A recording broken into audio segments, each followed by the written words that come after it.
Thank you so much for being here this evening. My name is Kerry Johnson. I'm the Director of Secondary Education for the Placentia-Yorba Unified School District. And you're here for one of our Parent University presentations. And just to let you know, the concept of Parent University grew out of discussions with our parents. Started 3 years ago with our superintendent, Dr. Doug Domini. We were developing our strategic plan, and out of that said, hey, parents, we would really like to have information to help us work in coordination with the district to support our kids in being successful. And so all the Parent University classes that you see offered grew out of feedback from parents and students. So I think that says a lot about our superintendent and our board, and I really appreciate you giving up your evening to be here tonight. A couple things. Just want to let you know you are being recorded, not because this is so that we can post it for other parents that couldn't be here tonight. So hopefully that's not an issue. It follows the speaker around. He has a little mic. Also, we have translation from English to Spanish. If you need that, just grab the headsets and wear it, and you'll receive the translation in real time. Also, we provide childcare. We understand that you may have multiple children, and it's difficult to find someone to watch a child. So most of the parent, or if not all the parent universities, have childcare and Spanish translation as part of that. So in the future, if you choose to come to another parent university, know that that's available to you. Now, I know you're not here to hear me. You're here to hear this gentleman. This is Mr. Paul Kenrick, which I just met tonight, or who I just met tonight. And so I will hand it off to him. I'm sure he can talk about his curriculum vitae much better than I can. So I'll hand it off. I love Latin. Thank you.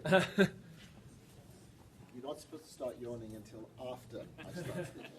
That's generally how it works. As the gentleman said, my name is Paul Kenrick, and I realize there is sort of an irony to this. The last presentation I gave in this room was in 2005, which was the last time the SAT changed. So it's not that I don't get out much.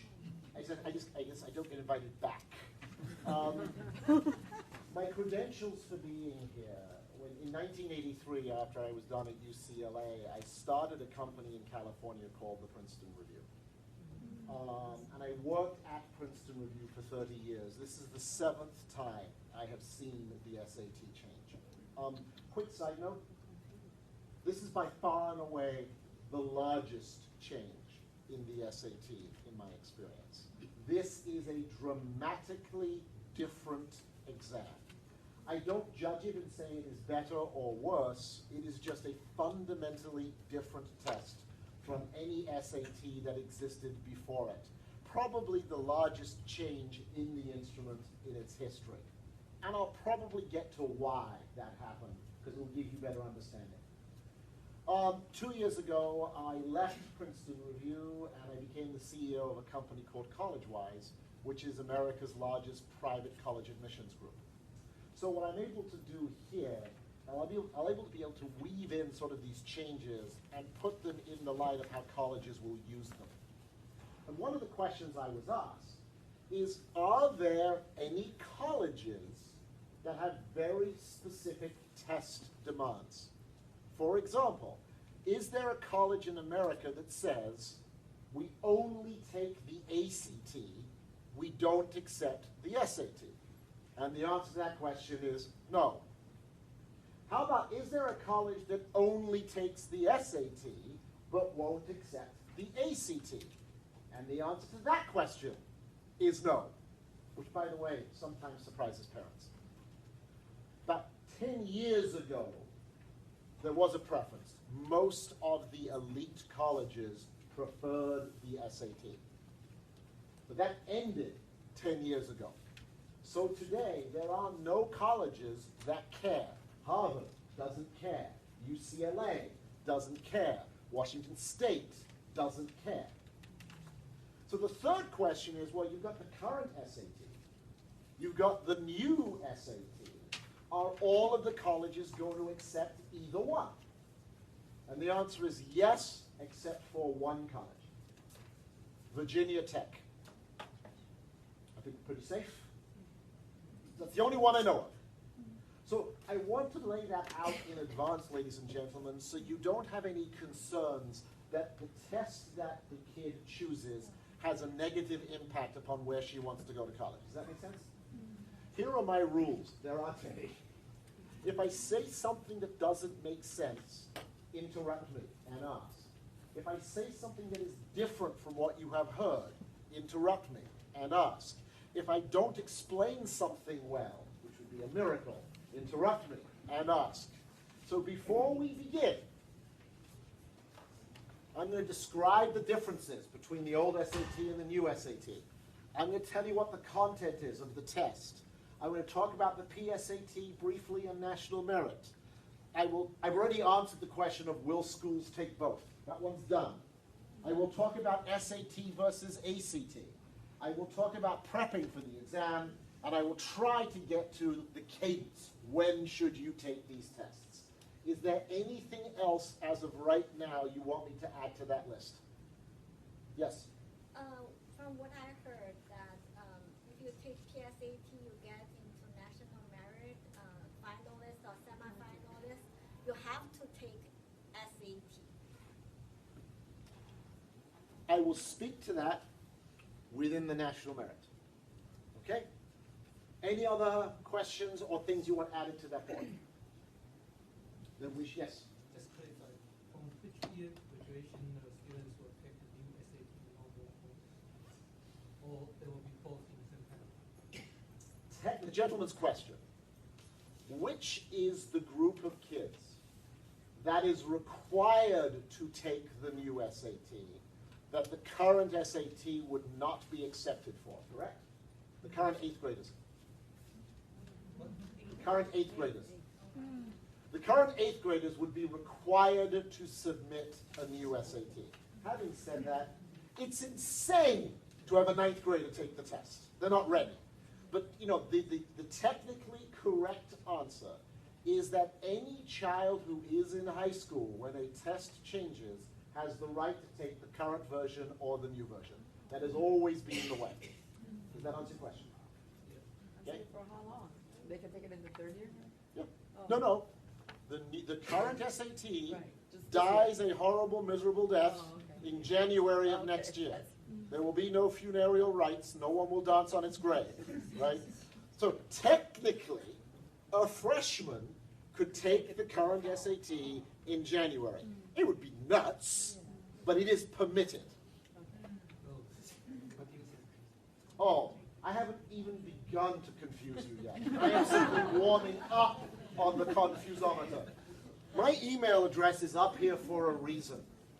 It's because you will have questions. It's because of 2 words the lady just used up front. The 2 deadliest words in admissions and testing. They are the words I heard. Because whatever follows the words I heard is usually wrong and always terrifying. I heard that no child from Esperanza High School has gotten into Stanford since the Eisenhower years. It's crazy stuff. So if you hear something absurd, email me and I'll give you sort of a rational answer. All right. What are the differences? I think to answer this question well, it makes sense that you have to have context. Because if you don't have context, a lot of this you sort of scratch your head and go, why? Here is the very brief context. We live in standardized testing in a Coke and Pepsi world. Really, there are 2 soft drinks. There's Coke, there's Pepsi. There's no RC Cola anymore, right? So Coke in this analogy is the SAT. The SAT is the biggest. But a pretty strong second place is the ACT. Guys, can you hear me in the back? I'm asking because I'm battling a cold, which means I don't have great volume control. Okay? So for years, the SAT has been the #1 test. And the reason the SAT has been the #1 test is actually a business model. These tests have traditionally been business to consumer. Your kid decides what test she's going to take. Your kid decides what test he's going to take, right? And the SAT is popular in the West and the Northeast, and the ACT is popular in the Midwest and the South, where no one wants to live, right? So anytime that's happening, the demographics favor the SAT. There are just more kids to take them. So every year, more and more kids were taking the SAT. So the ACT people 5 years ago stepped back and they said, well, we can't win this game. What's a game that we can win? And they changed models. They went from business to consumer to business to business. The other business model. Are you with me? Mm-hmm. And their consumer became the states. And they would go to a state department of education like Michigan, and they would say, hey, use our test, because one, it will tell you whether your kids are ready for college, and two, and this was the winner, it's linked to Common Core. The ACT was designed from the get-go, accidentally, to be linked to Common Core. So the ACT's been here for 50 years, and all of a sudden, America's education came right on top of it. And they said, thank you very much. And 18 states have adopted ACT as their official high school exit exam, and they pay the bill for the kids to take it. What do you think happened in terms of the number of ACT takers? Zoomed. And last year, more people bought Pepsi than bought Coke. The ACT, for the first time in its history, became the #1 test because it was curricularly driven towards Common Core. Does that explanation make sense? If you're Coke and Pepsi leaps ahead of you, what do? You change the formula. All of these changes are Coca-Cola changing its formula. So what do you think the largest change is on the new SAT? It is linked entirely to Common Core. And it was never that before. The SAT was always sort of a game of trickery. It was always a game of twist.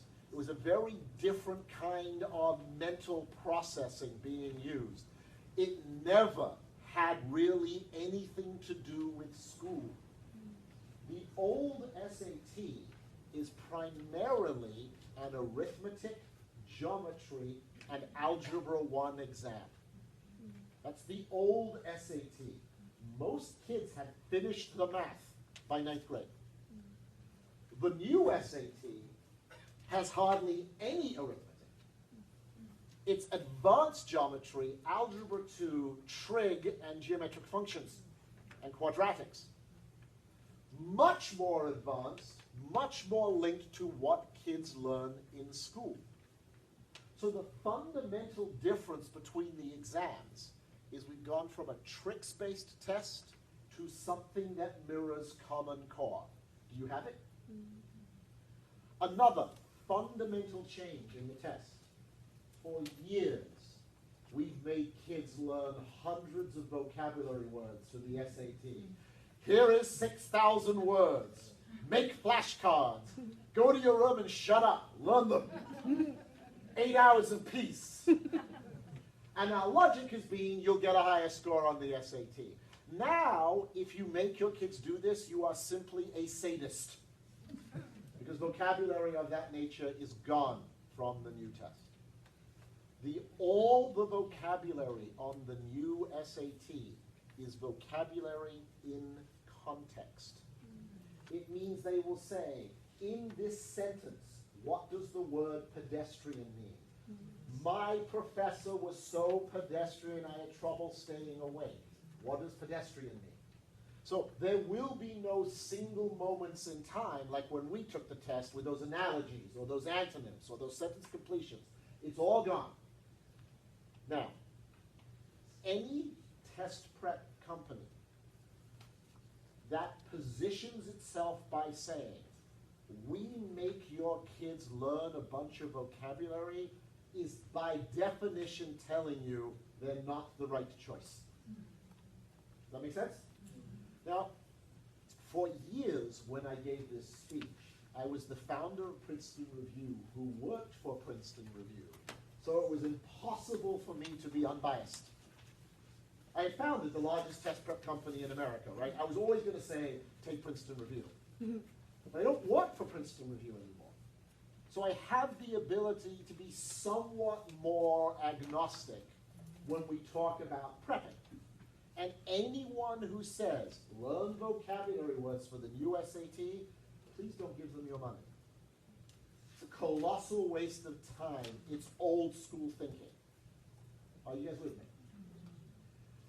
Now, here's another change that made its way into the test. So now the SAT is competing with the ACT for what market? States, right? They have added a part to the SAT where every SAT now has reading passages from papers, bless you, written by the Founding Fathers. Those are in place to appeal to predominantly red states, Republican states, the southern states, bless you. Because they get to say, on the SAT, we have material from our Founding Fathers. The ACT does not. Very clever marketing spin and twist. Now, here are other things that they did, which I think are equally, marketing-wise, intelligent. There are certain things on the ACT that the states and consumers really like. For example, there is no guessing penalty on the ACT. It does not exist. There is a guessing penalty on the SAT. What do you think is the change for the new test? There's no guessing penalty. That goes away. All right? There is no experimental section on the ACT where kids have to take an entire 30 minutes and do questions that don't count. There is an experimental section on the SAT. Is there an experimental section on the new SAT? No. These are clever marketing choices. The ACT has an optional essay at the end of the test. The SAT has a mandatory essay at the beginning of the test. I think you can guess the punchline.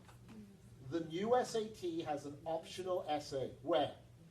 At the end of the test. You see how these changes are mirroring a competitor who has surged ahead of them. Totally randomly. When 5 or 6 years ago, Pepsi actually outsold Coke, the reason Pepsi outsold Coke is they added more sugar. It was sweeter. When Coke redesigned its formula, what do you think they did? They outsugared them. Probably get twitchy if we even open the can, right? So the fourth change is actually my favorite because there's a delicious absurdity to it. The ACT has always only had 4 answer choices. Always. The SAT's always had 5 answer choices. But the new SAT only has 4. So here is what the SAT is saying. We're just like the ACT, only we are newer, we are more rigorous, we are more Common Core than they are, because we designed our exam to Common Core. You should buy our test. So the first state that came up for renewal was Michigan, which is in ACT country. Michigan has decided to pick the new SAT moving forward. And that's exactly what is happening here. You had a question, go. Yeah, so if the essay is optional, so what is the use of essay then? I'm going to duck that question and come back to it. I will not forget it, but it interrupts the flow. It's important, and I will return to it. Okay? Now, the punchline, the elevator speech, the sound bite that I heard was the new SAT is just like the ACT on steroids. We're harder, right? So all of that sort of makes sense. And I stepped back and I said, well, wait a second.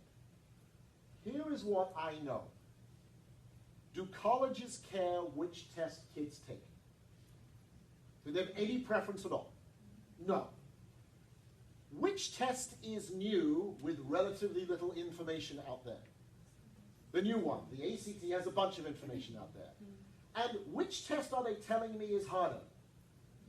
The new SAT. Why would I have my kid take it? Now, I understand the business-to-business model, but I'm a consumer. Why would I have my kid take an exam where there's not much information that you would market it as being harder when the ACT has all of the same benefits as does the SAT? So, my advice consistently to parents, focus on the ACT. Now, if you have a freshman kid, you've got 2 or 3 years to sort of figure that out. But I would flat out not have a junior take the new test at all. There is no reason for her to be a guinea pig. There is no advantage other than the one you mentioned, which I'll come back to. And even for a sophomore, as we learn over the next year, even a sophomore is probably going to find that they will like the ACT more than they like the SAT. Now to answer your question. They're optional for marketing purposes. In a room like this, with parents like this, the kids are going to take the essay because the UC system requires an essay.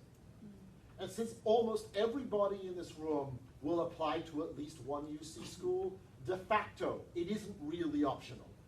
All of the famous schools, the sexy schools, the well-known schools, require the essay. So it's purely spin. You had a question. Yeah, I heard ACT essay has been changed too. The ACT essay has been slightly modified. It has gone from 30 minutes to 40 minutes, and now looks a little bit more like the SAT essay. They're starting to mirror each other. Now the essay will be scored on the new test in 3 areas. Reasoning, analysis, writing, raw. Reasoning, analysis, writing. Now we could spend time on the essay, but here's something that might be of interest to you. It's not part of the overall SAT score on the new SAT. It is a separate score. So the math on the SAT will still be 200 to 800. No matter how frequently they change this silly exam, that 200 to 800 remains inviolate. It is papal. The reading verbal piece will be 200 to 800. And the essay piece will be 6 to 24. 200 to 800, 200 to 800, and 6 to 24. And the average scores will be 500, 500, and 13. Maybe 14. That's some of the mechanics. But more importantly for you is to understand the raison d'etre as to why this is happening. Go, you have a question. Well, a couple questions, but the first one is on the issue of the no guessing penalty. It's been so long since I've taken the SAT, I've forgotten how that works versus a guessing penalty. It's irrelevant now, isn't it? Because neither one of them has them. In the old universe, if you answered a question incorrectly, you lost more points than if you answered it, if you left a question blank. Oh, Right? That was the old universe. And so it meant that strategically, you would not answer a question where you had no idea. In a universe where there is no guessing penalty, you make sure that you complete every single bubble. What's your second question? Okay, second question is regarding the, never mind, I lost it. When it comes back, let me know. Okay. Other questions? Yes. I think next. Go. You say that it's irrelevant, but there probably are some people in this room who have juniors, and the juniors have to make a choice of what they take. You're recommending that they take the ACT. Some juniors are very familiar with the old SAT. I am going to revisit that when I was getting to cadence, but I will do that earlier. I'll try and answer that lady's question. Go. I'm going to give you another I heard Yes. over the years, and I'd like to know if it's the right train of thought.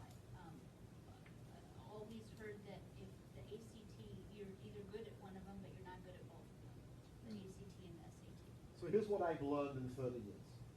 If I have 100 kids in a room, 100 random students, 20 of them will be better at the SAT.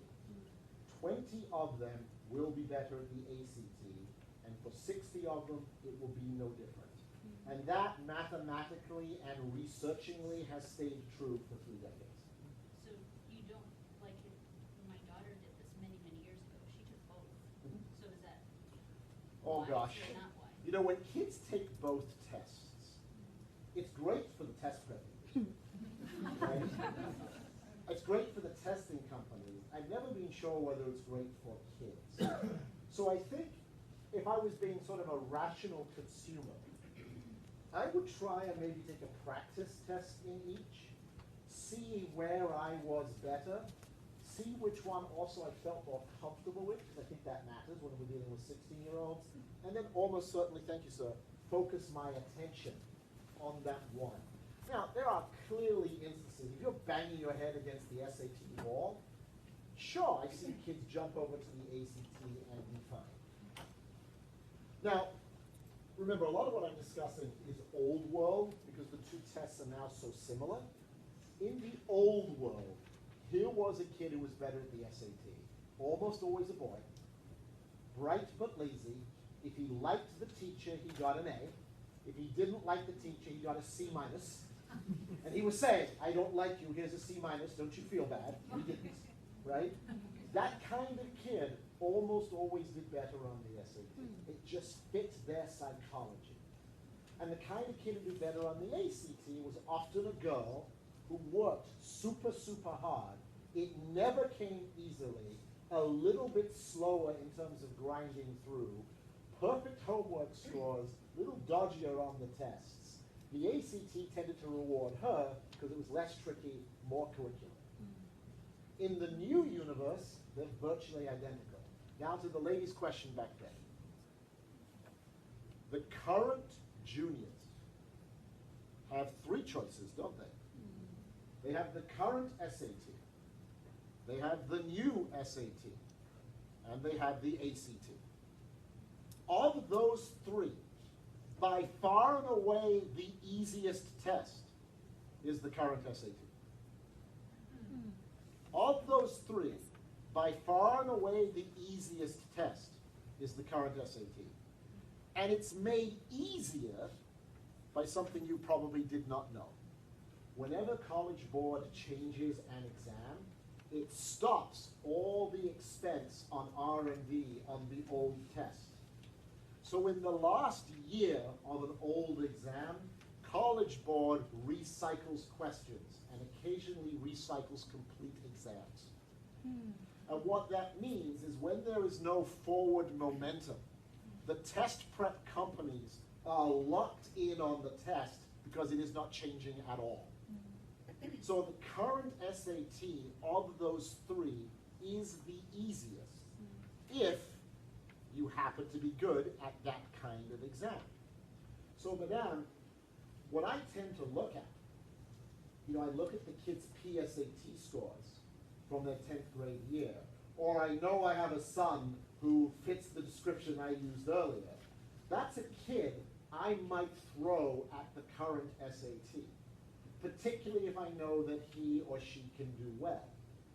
What I want to try and avoid is a kid taking the current SAT and then having to switch gears entirely, mentally and economically, to prepare for one of the new tests. Go. The only reason I bring it up is they just took PSAT. That's the So new. they already have to have been familiar with the new methodology, the new test, because it's structured similarly, right? So yes, Very so similar. what I was saying then, the PSAT that the kids took last year, because many 10th graders take the PSAT, that 10th grade PSAT that your junior child took was in the old format. The one they took The one they yesterday. took yesterday Right, is in the new format. correct. So, this comes to your point.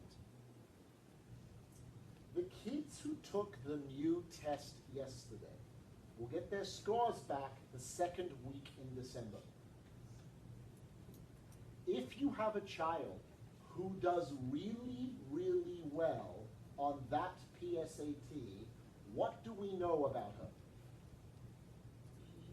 She likes the new format, right? The PSAT, the one the kids took yesterday, is in the new format.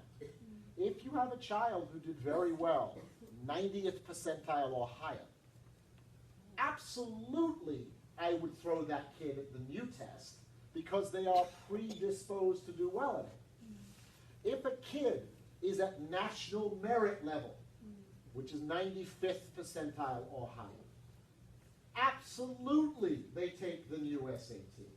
Because to get the national merit money, guess which test they make you take? The new SAT. So here's what's crazy. All I am discussing is a single element in the admissions process, and it's enough to drive you mental. Can you imagine how hard it is for anyone in our profession to stay on top of this stuff? And I'm not trying to be confusing, I'm trying to be as clear as I can, but there are a lot of moving parts, and every child is different. So I'm going to recap. You have a freshman. Wait, just wait and see. Just see what happens, see what evolves. 2 years from now, we'll just know a lot more. You have a sophomore. My bias is that kid should prepare for which test? ACT. What's the exception? The kid takes the PSAT and does really well in it. You have a junior. What's my bias? If they have decent skills, take the current SAT before it goes away in January. Okay? If they're not that great at test taking, then focus on which exam? ACT, unless what happens? They do well on the new PSAT. So, but it took 15 minutes of explanation to get to one line. That's sort of how you set it up that way. All right, I'm going to pause. Questions, comments, concerns, go. Yes? So the SAT, will it be reformulated in several years? Will the SAT be reformatted? ACT, I'm sorry. No. ACT never changes. ACT is like the tree. You know the big tree in your front yard? It was there when you bought the house. It'll be there when you sell the house. It'll be there when the next person sells the house. They're the tree. I mean, ACT's thing is we never change it. What we do, we make minor adjustments. Like the big ACT change is the essay moved from 30 to 40 minutes. Hardly ever changes. The SAT changes somewhat every 5 years and dramatically every 10. The next major change you will see in the SAT is when they move the whole thing online. Yes? Do the colleges in the West or the East Coast still prefer the SAT? Do the colleges in the West and the East still prefer the SAT? What is the answer to that question? No, no preference at all. So I'll get to you a second. One of the biases that happens for us as parents is when we went to college, there was a clear bias towards the SAT. That is entirely gone. They don't care. In fact, do you know what colleges generally do with ACT scores when you send them to them? They have a formula that converts them to SAT scores. So it's sort of like the metric system. You had a question.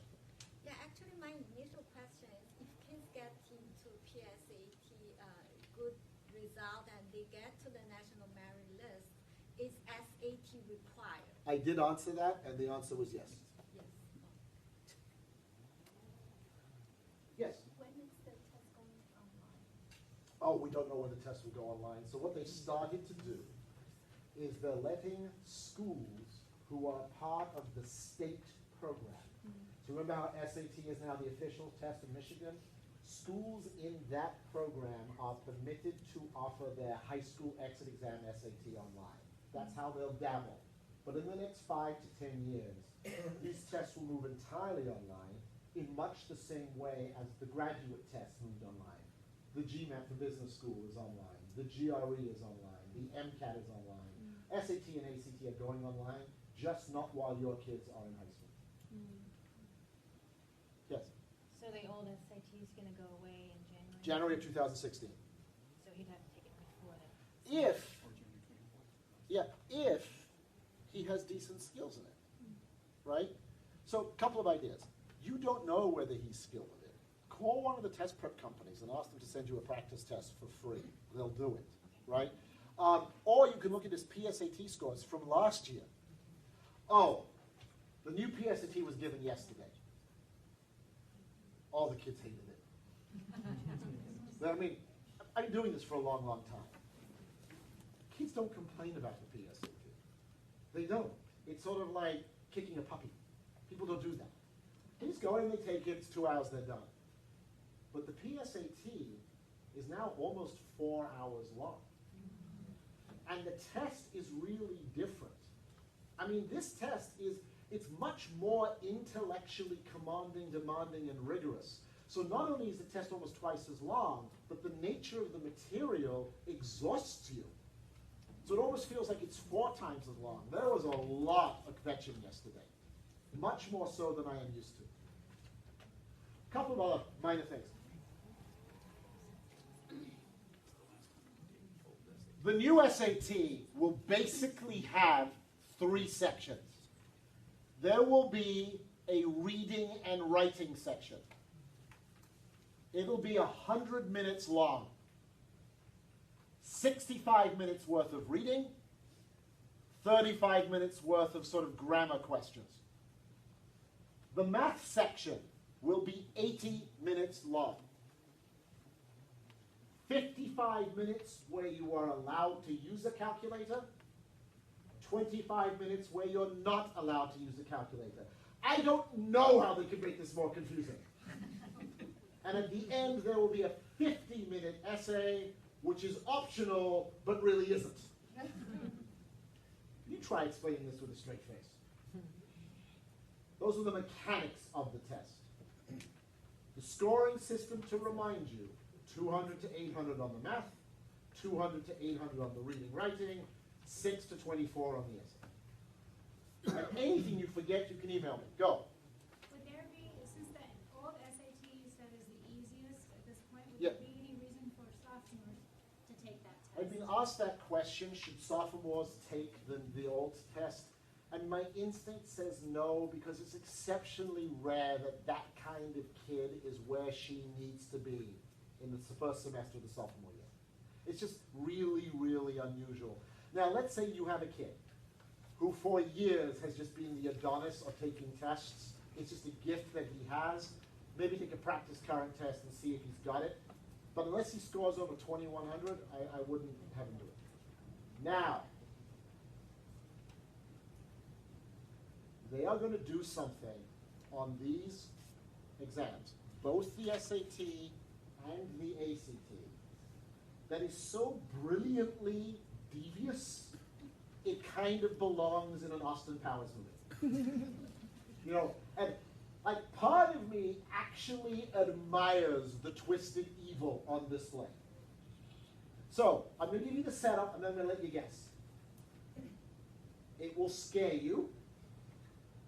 It speaks entirely to your parental psychology, and it guarantees that you will make your child take the test multiple times. Which is really good for Coke and Pepsi if you'll drink more soda. What is the thing that both tests are doing that does that to you? It's genius.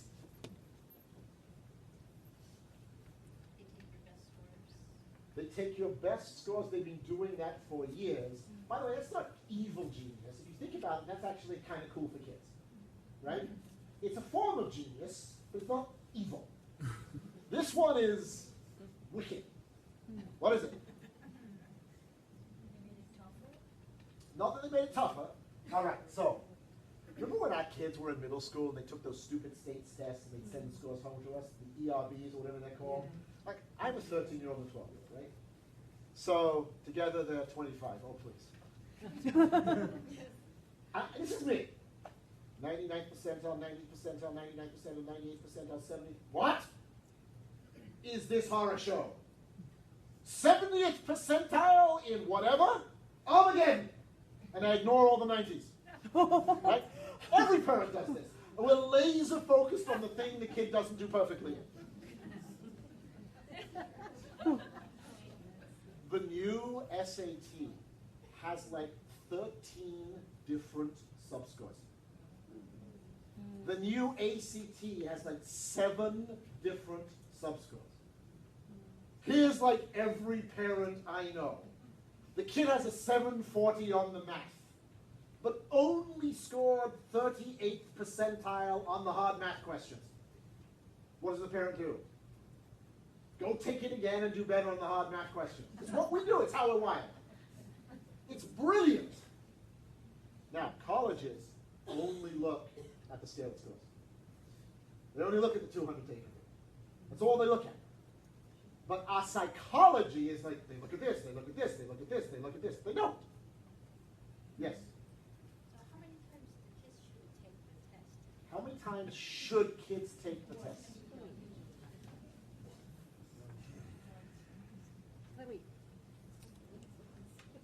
It depends upon the child. So for example, remember earlier I was telling you there are those kids who grind? Everything comes slowly, but they're really hard working.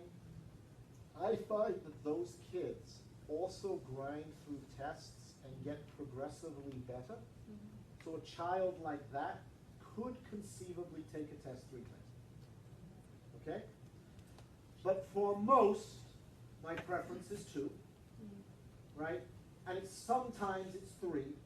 And it's really, really rare that I'll go beyond 3 because there's hardly ever a positive return on my investment. And when would I have my kids take their tests? Oh boy. So I'm going to put this in 2. Here's most of the human race. We'll call them the normal people. The normal people should take their first exam in the spring of their junior year. Spring of the junior year. Normal people, spring of the junior year, particularly given that these exams are now what? Common Core curriculum, right? And I would say, if I was taking the SAT, I would do it in March. And if I was doing the ACT, I would do it in April. Notice in both of those situations, I'm steering clear of the AP exams and the final exams, right? Remember, I'm talking about normal people. How about February, boys? February for ACT is possible, but usually the kids have only been back in school for about 4 weeks after the winter break. So I would rather they had 12 weeks. But February is possible. Now, remember, I'm talking about the normal kids. The second time they would take the test would be September or October for the ACT or October for the SAT. And if they had to take a test a 3rd time, I would take it in December of the senior year. Yes, that is in time for any college application, including the UCs, because the scores join your application in transit. That's the normal testing time. Now there are kids who are pursuing highly competitive universities, highly selective universities. These are the gunners. These are the ones that twitch because there's so much pressure within the school. Also, the reality is in this room, there's a lot of the second group of kids. It's why you're here, because you choose to absorb the information. They have a very different timeline. Their first test is October of the junior year. Their second test is March or April of the junior year. Their third test is October of the senior year. And you accelerate the testing cycle because there is such an enormous advantage to applying to highly selective colleges early. So you have two different cycles. Regular for 95% of the population, accelerated for the 5% that's chasing Stanford, Harvard, Yale, Princeton, you know, the Baton Death March of schools.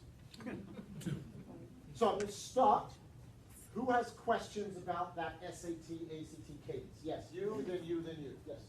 Well, so you're saying that for the second group of people, abnormal people, Aggressive, I said, not abnormal. I'm abnormal. Go ahead. they should take it later than the Early. Early, sorry. October of the junior year, March of the junior year, October of the senior year.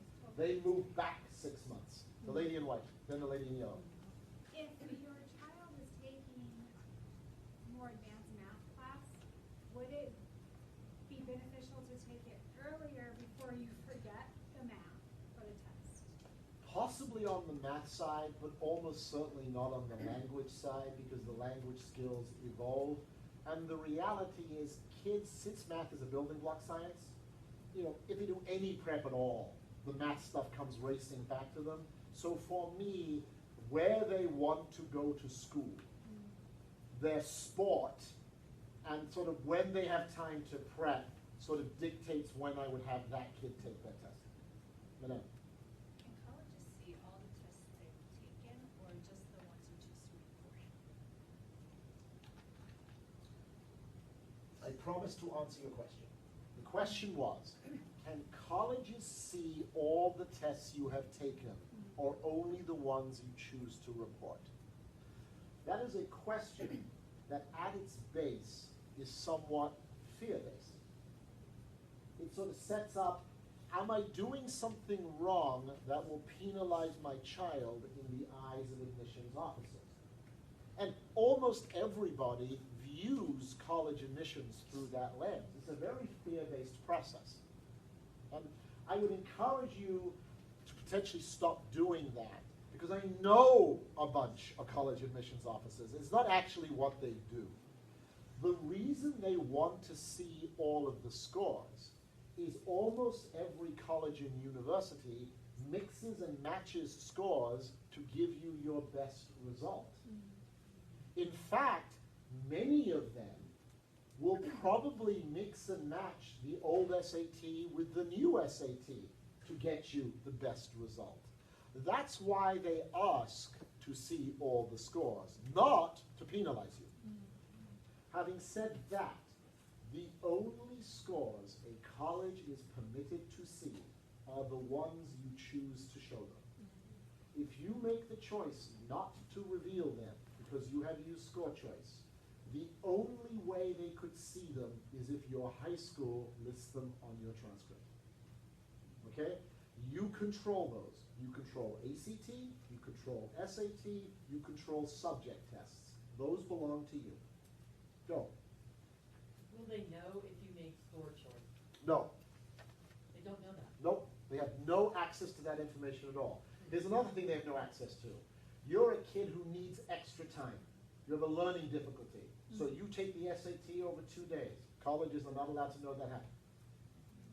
All that information is deliberately hidden from them. They have no access to it. Any more questions over here? So you can see sort of the Bill of Rights for kids is pretty strong here. So I'm going to give you an example that's difficult. Stanford and Yale, when you apply, will say to you, you must send us all of your kids' test scores. We require it. But if you choose not to send all the test scores, they will have no idea that you told them to get stuffed. And my advice has always been, send them all the test scores, because they know how they use them.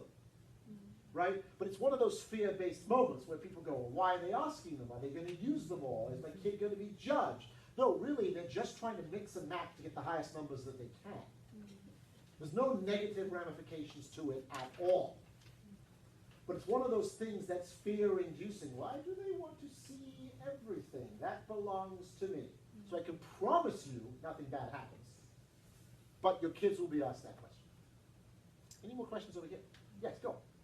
What is the ideal time to take the SAT subject test? Give me an AP class you're taking this year. US.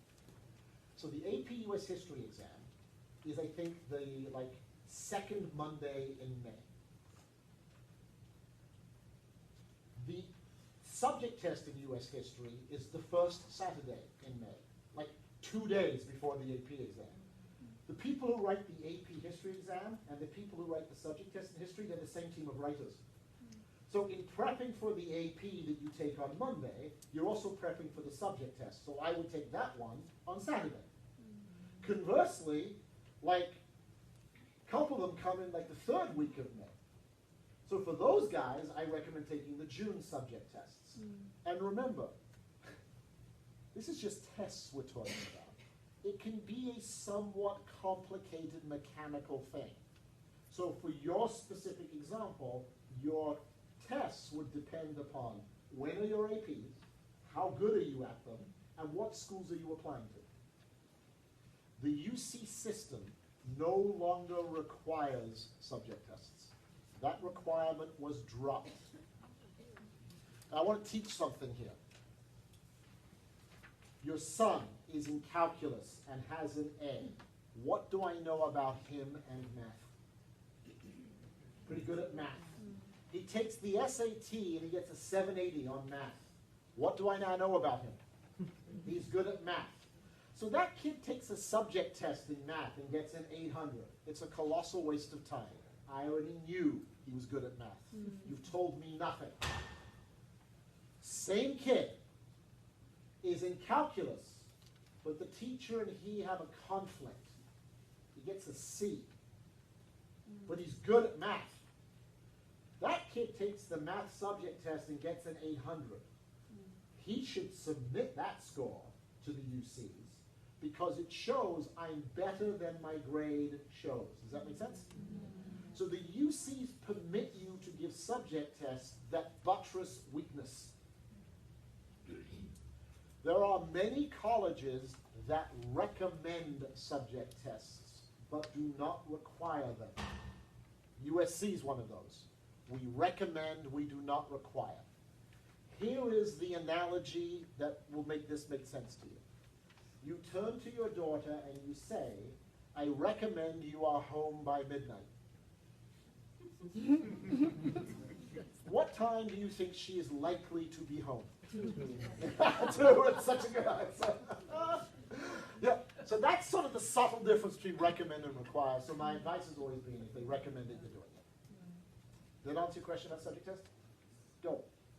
In regards to subject tests, so you said if you're taking AP US History, you should take the subject test and the AP test. So let's say if I'm not taking, or my child's not taking AP, could they still take the subject test? Or If a kid is not in an AP class, can they still take a subject test? Yes. By the way, guys, if your kid's not in an AP class, they can still take the AP test. You don't have to be in an AP class to take the AP exam. You probably won't do well, but you don't have to be in one, right? So I've always found that if a child is particularly adept at a subject, and they take a practice subject test and do pretty well in it, they could go for it. Now, there are certain subject tests in foreign languages, and they're always offered in November. And these are like a language with listening. So for example, let's say that you speak Korean at home, and the kid is fluent in Korean. I would have that kid take the November subject test in Korean, and they'll get an 800. And the colleges don't go, oh, but he was Korean. They go, good for you. You played the game well. They don't penalize you. There's a Chinese with listening exam.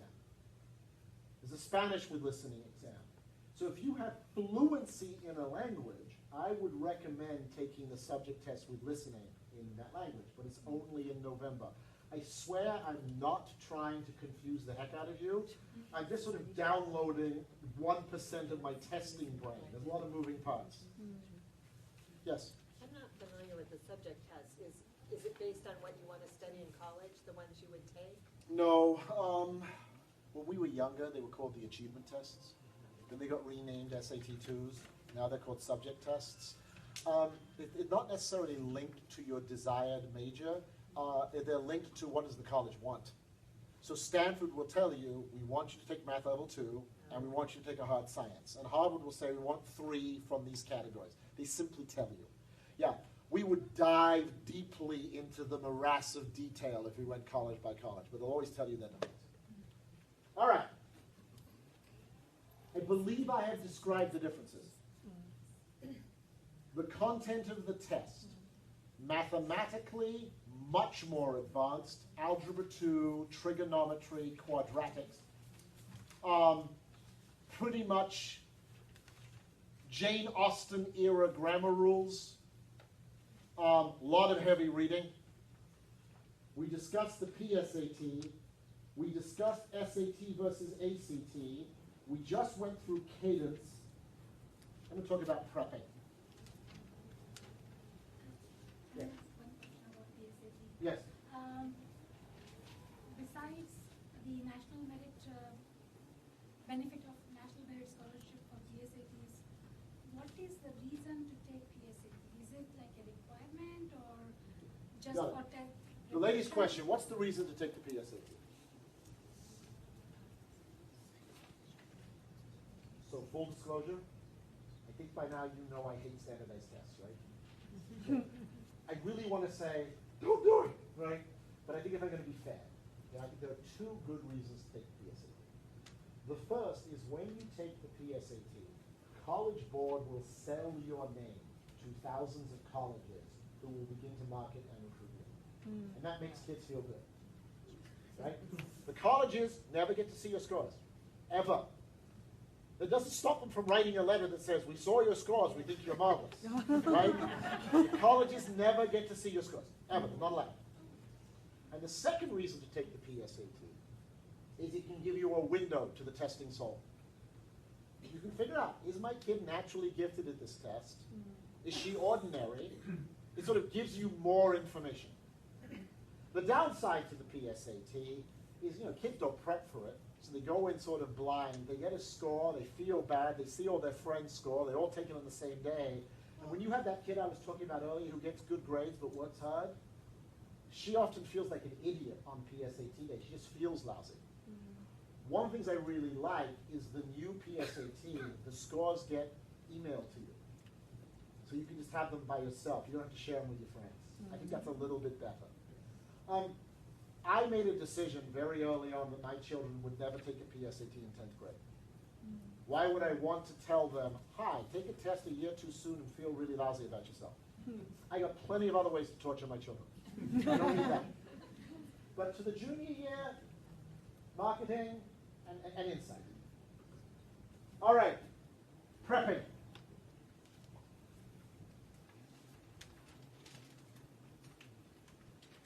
Many years ago,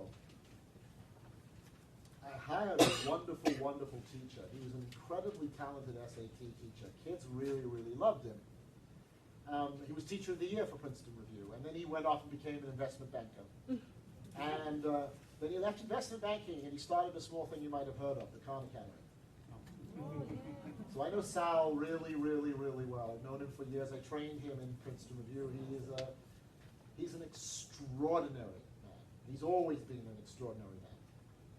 So the first thing that you could do to prep for free is use the Khan Academy. And Khan Academy, K-H-A-N. Everybody, go there. And the Khan Academy is so powerful that College Board has given Sal 4 practice SATs in the new format. The only 4 tests that have been released. Sal's the only one who's got them. And it's free. So that's useful. Now, yes? They've released a book of 4 tests. Are those the same tests? Probably. That Saul has? Yeah. Okay. Now, College Board loves its money. They will release more. Okay? Now remember, the tests that they are releasing are the tests where the questions weren't quite right to make it to the final cut. So the initial release on a new test is always the slightly flawed questions. It's sort of like when you go to a sale, designer flaws, you don't necessarily see the little hole, but it's 50% off. So all new tests, the scoring grid's a little bit wonky because they don't have enough data, the questions are a little bit wonky. It's one of the reasons why I steer people towards the ACT. But it'll give you sort of a shouting distance about what the test is like, okay? It'll give you the rhythm and meter and flow of it. So you start there, because it's free. The second thing that you can do is take one of the really inexpensive online programs, local community college programs. And you do that when you're like 50, 60 points away from what you need. You took a PSAT or you took an exam and you're like 50 points away on the SAT or 1 point away on the ACT. Spend a couple $100. When you need to chase merit-based scholarship dollars, say it again. When you need to chase merit-based scholarship dollars, or you need 150 points higher than you have SAT, 3 points higher than you have ACT, or you need a really high score, 1450 or higher on the SAT, 32 or higher on the ACT. That's when you go to the professionals to prep. That's when you're going to spend more money. That's when you're going to spend more time. Remember, for the kids, time is their currency. That's when I use test prep. And I use it earlier, not later. I use it earlier because most of these guys have guarantees that once you're in, they keep working with you. Now, obviously, I have a partiality to the company I started, the Princeton Review. They're very good at what they do. They're very large, which means they have a lot of R&D dollars. But so does Kaplan. They have a lot of R&D dollars. Probably the company that is best at individual tutoring right now is a company called Compass. They have an exceptionally strong private tutoring program. Compass. Here is who I would, to be fair, an organization that is exceptionally good at generating high test scores, although it's a lot of work and a lot of pain, is Elite. They're another organization that does a very, very good job prepping kids. So you've got Princeton Review, Kaplan, and Elite. And on the tutoring side, you've got Compass. All four of those are expensive and take a lot of time. So that's my somewhat objective analysis. If you are an aggressive kid applying to a highly competitive school, you should do your test prep in the summer between your sophomore and junior year. But it's not crazy busy. If you're a regular kid, you can do your test prep in the summer between the junior and senior year, or possibly in the spring of the junior year. That's the cadence. Yes, and then you. Go ahead. Yeah, my son is junior. Yep. And he took the prep course in summer. Yep. This summer. Yep. And he's not gonna take their ACT until next spring. Okay. And so what's gonna happen to what he learned in summer? The lady's question. He prepped for the ACT over the summer. He's not going to take the ACT to the spring. What should he do? So here's the first thing. When you prep, take the test. Always do that. You don't prepare for a race and then not run it. When you prep, take the test. Because remember, colleges won't hold it against you. And if you're totally paranoid, you can hide the score. But the experience of taking that test is irreplaceable, because they always panic the first time. So to answer the lady's question, what should the kid do now? The kid should go back to that company and say, hey, I want some refreshers, and most importantly, take a couple of practice tests and review them. That's what the kid should do now. You had a question. So what's the length you normally recommend? Like how many weeks or how many months and how much money? question, and I repeat these for the camera. The question is sort of, what's the landscape for preparation? How much time, how much money? Oh gosh. This is very much a personal choice. So, my eldest child was a grinder. So he prepared for 6 weeks in the summer between his sophomore and junior year. Then he took a test. It was a disaster. Then he prepared for another 3 weeks in the spring of his junior year, took a second test, slightly less ugly, and then he prepared in September of his senior year, took his third test and got a decent score. So he prepared 9 to 12 weeks over a year-long period. Now, there's elite. With elite, you can show up at 8 o'clock in the morning. You're there until 5 o'clock in the afternoon. It's 5 days a week for 10 weeks. I think I would rather beat my child than do that. Right? But that's also a very popular program, and that's a pretty intense 10 to 12 weeks. That's probably overkill. Remember, I'm a college admissions guy, right? So I actually know how important these scores are for college admissions. Okay? And for highly selective schools, they're not that important because everybody has really high test scores. So if I had a kid who was able to spend her summer doing something cool and interesting, that's much more compelling to Harvard than that kid who spent 12 weeks going from a 2100 to a 2200 on the SAT. So I know that. So I'm always gearing kids to get the maximum result from the least amount of time because I want them doing something else. I want the kid playing baseball. I want the kid volunteering. I want the kid writing essays. I want the kid doing anything other than test prep once they have the score that they need. Exception. If you're chasing merit-based money is linked almost entirely to test scores. They buy quarterbacks, they buy musicians, they buy really high test scores. You know, so you and I were talking earlier about Washington State, right? You get a kid with a high test score applying to Washington State, a national merit semifinalist, they're going to put that kid in the honors program, they're going to let that kid pick her classes, it's going to be a free experience for her because they want high test scores. It improves the ranking, it improves the brand. Other questions? Go, again. Yeah, I just comment on your comments that during summer you spend 6 weeks to prepare tests versus 6 weeks to do research and community service and meaningful stuff to make you more interesting versus increase a few points. Which one do you weigh? I could do both, right?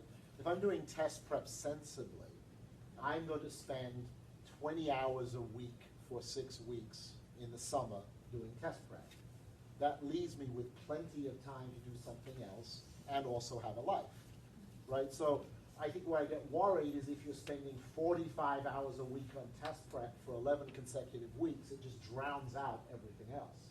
That's a very bad tactic. And you know, to be frank, it's a tactic that is predominantly used by Asian American families who are the first generation to move to this country. Because if you're from Korea, the only thing that matters to get into the university in Korea is the national exam. If you're from China, the only thing that matters is the Gaokao. Nothing else matters. Your GPA doesn't matter. So if you come from a culture where everything boils down to one test, it would make sense that you would have an artificially erroneous expectation for the SAT. And quite often these academies speak to that fear because the families don't know as well. But the system here, the more competitive the school, the less they use the test scores, and the more they look at the kid. So we're going to wrap this up in 5 minutes. There's a joke I have used for years, but it is a joke founded in truth. I've had the pleasure of speaking at many Chinese Sunday schools, Korean academies. I've gone to Korea, I've been to multiple cities in China, I've taught in Taiwan. I mean, I've had that pleasure, right? Apparently, when it comes to college, there are only 2 musical instruments in all of Asia. The piano and the violin. Because you think about it, all of these kids, they're pianists or the violinists. And you know what they want? They want the drummer. They want the kid who plays the trombone. They want the Korean kid who plays football. Right? They want the Chinese kid who goes on stage and sings. Why? Because it's just different from what they used to seeing. And different matters in a process that is not a meritocracy. So if I go to school in India, I always get this wrong, are they IITs or ITTs? IIT. Yeah, so there's 6 IITs, or maybe 8. You go to one of those 6 or 8, you are gold. You give kidneys to get into those places, right? Everything is about getting in there, and they're very test-based, like it's the CAT or something. Like, so it makes sense. The family comes here, it's like, it's all about the SAT, guys. Highly selective college admissions in America are not a meritocracy. Highly selective admissions in America are not a meritocracy. They are exactly the same as a job. If you think about that, when somebody is being hired, they look at the resumes, they determine which are the best 5, and what do they do next? They interview them. Which one do you always hire? The one that matches with you. The one you like. Meritocracy went out the window. Look, you had to have merit to get to the interview. But once you get to the interview, you almost always hire a combination of the one you like, the one who fits your culture, the one who gave you the best feeling. College admissions is exactly the same thing. Your transcript is your resume. They hire the ones they like. Those are your essays. Those are your extracurricular activities. Those are your short answers. That's your application. That's when you show that you fit them. Just like a job. Not a meritocracy. That's the biggest mistake that people make. Wow, we covered a lot of ground. So, each of you has a yellow piece of paper and a blue piece of paper. The yellow piece of paper are some hints I wanted you to know. The blue piece of paper, if you fill it out, I will add you to the newsletter that I write. I will invite you to the seminars we have. You can fill those out and drop them off at the table. And if you have a question that you want me to answer, just put it down and I will write to you with an answer. But this way I can keep you in the flow of what's happening with tests, what's happening in college admissions, and sort of make sure that you are informed. While you are doing that, let's do a final go-round of questions. Who has questions? Yes? What would be a merit-worthy score? A merit-worthy score is any score that's about 150 points higher than the school's average. So a merit-worthy score at the University of Laverne is different from a merit-worthy score at USC. Yes? My daughter is in sophomore. She's planning to take ACT in coming February. What do you think? I have no problem with kids taking the ACT in February. Sophomore. Sophomore? Yeah. What is the reason behind it, if I may ask? Because she's in the best high school and she's taking 4 APs. She thinks academically she's ready. So the nice thing here is there is absolutely no harm done. Let's say she takes the ACT and she is correct and she gets a 34. There is a 10th grader who is done. That would be lovely, right? Let's say she takes the ACT and she only gets a 30. I say only, right? That's a terrific score. And she's not done. Then I would wait at least 6 to 8 months before I took it a second time. All right? So it's a little bit aggressive, okay? It probably isn't necessary. But if she is saying, Mommy, I want to do this, I would not stand in front of the train. I wouldn't prep for it this early. I would focus on the APs. I would not do prep. Remember, in highly selective college admissions, the single most important thing they look at is the strength of your schedule. The second thing they look at is your GPA. The third thing they look at is, have you shown academic curiosity? And the fourth thing they look at is test scores. Strength of schedule. How many honors and APs? Secondly, GPA. How did you do in those courses? Thirdly, have you demonstrated academic curiosity, which, by the way, nobody understands. And the fourth one is test scores. Demonstrated academic curiosity is, do you choose to learn when you are not in school? It's got nothing to do with your school behavior at all. Taking an extra class is not demonstrating academic curiosity. Taking more APs is not academic curiosity. Academic curiosity is photography. Academic curiosity is doing astronomy. Academic curiosity is learning how to sail. Do you choose to learn in your life outside of school? How about those competitions like Chem Olympia, Science Olympia? Science Olympiad, clearly you are showing academic curiosity. When they are not making you learn, you choose to learn. Being a soccer referee, you have to learn how to do that. You're being academically curious. You are choosing to engage intellectually when you are not forced to. Model United Nations, that happens outside of school. Intellectual curiosity. Yes? Where would you show that on the application? In your extracurriculars, in your essays, in your short answers. You know, there's an art and a science in addition. We've talked mainly about the mechanics today, which is confusing. The art is to make sure that a kid's application is a good match to the school, which means you do a lot of work to find the schools that are good matches to the kids. And when the matchmaking occurs, the odds of getting in increase dramatically. Yes? You say how they're counting how many honors and APs. What are they looking for? Is there like a minimum? You know, it's funny. I need to back away from that statement. The lady's question is, if they're counting APs and honors, what are they looking for? Depends upon the school. It really does depend upon the school. But here's what I need to be very clear. You don't have to do AP everything. That's not what I mean. You need to do APs and honors in the areas where you clearly want to study. So for me, I hate math, and it hates me back. I'm not going to be an engineer. I'm not going to be a math major. I'm not going to Caltech. It's insane for me to take AP calculus, right? But I should take an extra AP history or English because I love that. So you always want to flex your intellectual muscles in the areas where you have dominance. That's strength of schedule. Yeah. You know how those kids, no matter what sport it is, they're just really good at it immediately? They're really annoying.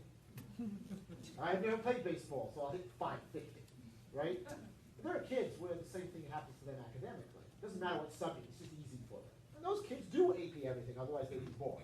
There's like 5 of them, right? And it's, you don't have to be an AP everything, but wherever you have strength, you got to push, always. Yes, Jim, sorry. Other questions? Lady in black. Where does the IB fit into all of this? I was really hoping to duck that question. International Baccalaureate is the absolute gold standard in education. When a school has an international baccalaureate, a wonderful thing happens and a horrible thing happens. Here's the wonderful thing. It immediately moves up the pecking order, and highly competitive schools have enormous respect for a child who graduates with an IB full diploma, right? Enormous respect. But then what happens is that kids who go down the pecking order and only get a certificate, or only take a couple of IB classes, or only do AP curricula, they're out of the running usually for the most selective schools. That's the two-edged sword that happens in an IB universe. It's probably, theory of knowledge might be the best course taught in high school, but IB programs, when they exist in a school, quickly inhale most of the highly selected college efforts. Did that answer your question?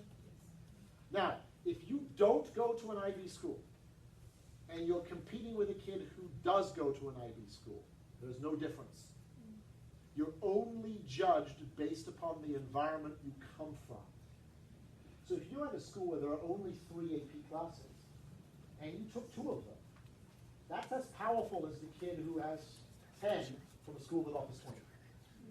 They always judge you within the context you come from. Lady in white. GPA, you said second important. Is that weighted or unweighted? Depends upon the school. Okay. Now, in general, weighted GPA is a California phenomenon. So the East Coasters kind of laugh at it. So you'll go, what's your GPA? And I'll go 4.6. I'll go, I'm from California. I'm worth more. Have you seen what I paid for my home in Anaheim Hills? Give me the extra half a point, right?